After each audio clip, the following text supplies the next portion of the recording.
this is where Mannargudi is geographically situated, and this is the Lord of Mannargudi, Rajagopalaswami. This is a temple in which the Utsava Murti is Krishna. Unlike the temples that I spoke about earlier, this has not been sung about by the saints whom we call the Arvars of the Vaishnavite tradition. So that way it is not a Divya Desham or a very, very important temple of the Vaishnavites.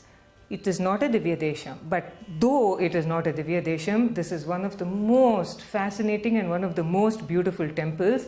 Mannargudi also has the name Dakshina Dwaraka. This is the Dwaraka of the south, the home of Sri Krishna.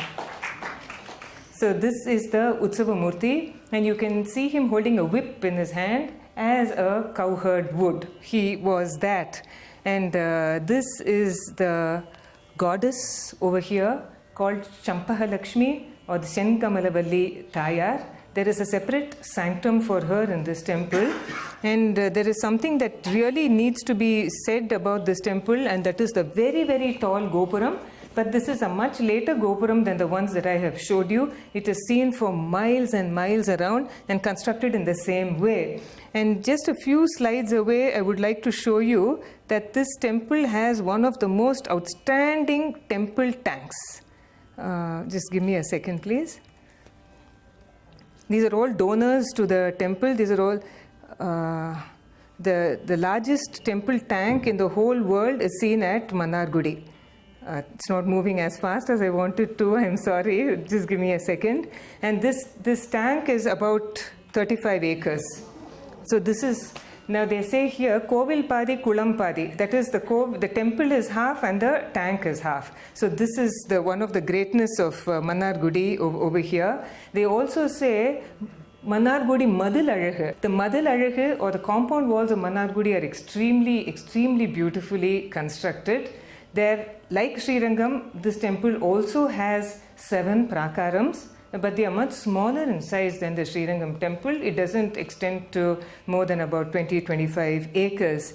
What is really important about this temple is, while the other temples have a 10-day Utsavam or a 10-day annual festival, Mannargudi has an 18-day festival, and the Lord is not draped in 2 pieces of cloth like the other gods are. He wears a single piece of cloth adorning his body, and therefore he is called Eka Vastradari, meaning one who wears a single piece of cloth.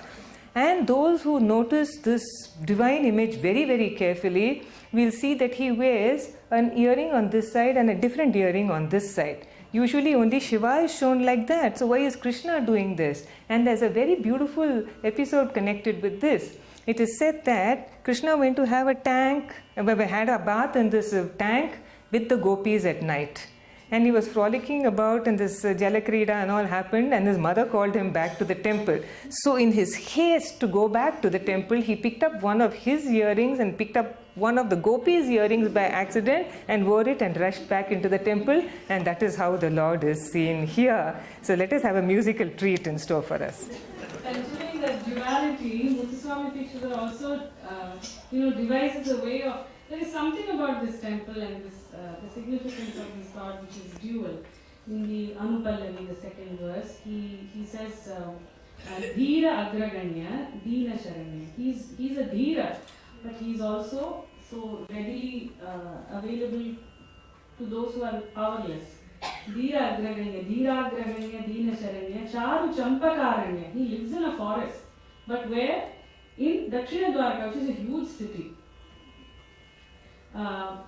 Dakshina Dwaraka Pura Nilaya Visishta Advaita Laya Mahampalaya. He, in this temple, in this place, he spans 2 great philosophies, the Visishta Advaita philosophy and the Advaita, both together. So the dualities of this temple seem to have also caught the attention of Swami Dikshita. Sri Rajagopala, a magnum piece in the Raga Saveri. It is a textbook for this Raga. We all struggle with it.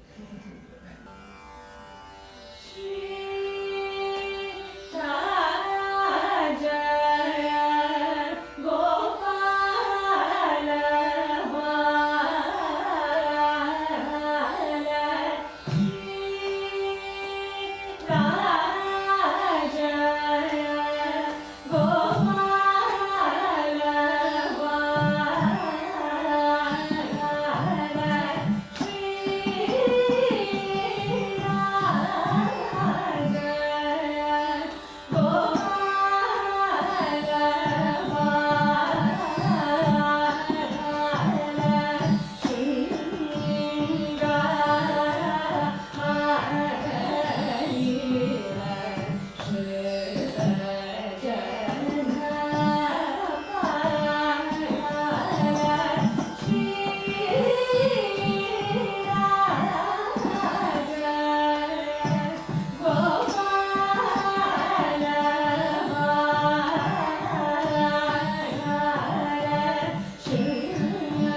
Thank you.